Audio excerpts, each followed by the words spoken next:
नमस्कार दोस्तों। प्रतिलेखन संख्या 34। 5 सेकेंड में आपका डिक्टेशन शुरू हो जाएगा। Ready, start.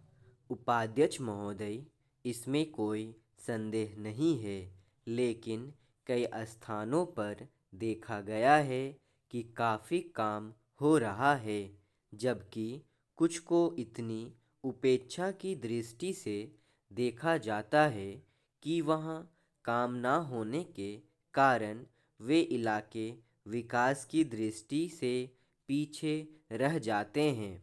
मैं उत्तर प्रदेश का उदाहरण आपके सामने रखना चाहता हूँ। वहाँ पर चाहे उद्योग धंधों की योजना हो या किसी अन्य विकास के विषय में हो, दूसरे राज्यों की तुलना में वहाँ बहुत कम काम हो रहा है और वह पिछड़ता ही चला जा रहा है। माननीय अध्यक्ष महोदय, इस विधेयक के संबंध में इस सदन के इधर के बैठने वाले लोगों ने और उधर के बैठने वाले लोगों ने बहुत सी बातें कही है। जैसा कि यह विधेयक है, इसको अभी प्रवर समिति के सामने विचार के लिए जाना है और वहाँ के विचार होने के बाद यह इस सदन के सम्मुख फिर से विचार के लिए प्रस्तुत किया जाएगा।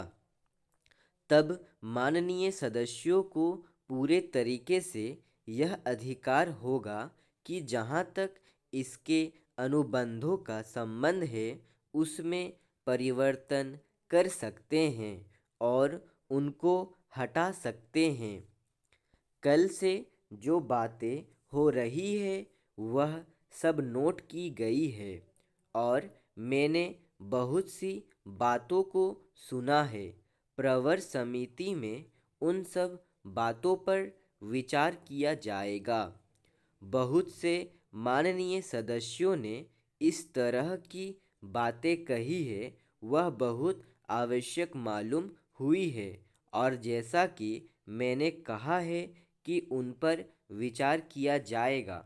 जहाँ तक सहकारिता का संबंध है, चाहे इधर के बैठने वाले माननीय सदस्य हो, चाहे उधर के बैठने वाले माननीय सदस्य हो, सबकी यह मांग है कि जब हम जनतंत्र में विश्वास करते हैं और अपने यहाँ प्रजातांत्रिक प्रणाली कायम कर ली है और जबकि देश में गरीबी और उसका गलत लाभ भी उठाया जाता है, तब सहकारिता की बहुत आवश्यकता है। इसको रोकने की आवश्यकता है। यह सभी लोगों की राय है। जहाँ तक इस सहकारी विधेयक का संबंध है, बहुत से माननीय सदस्यों ने बहुत सी बातें इसके संबंध में कही है।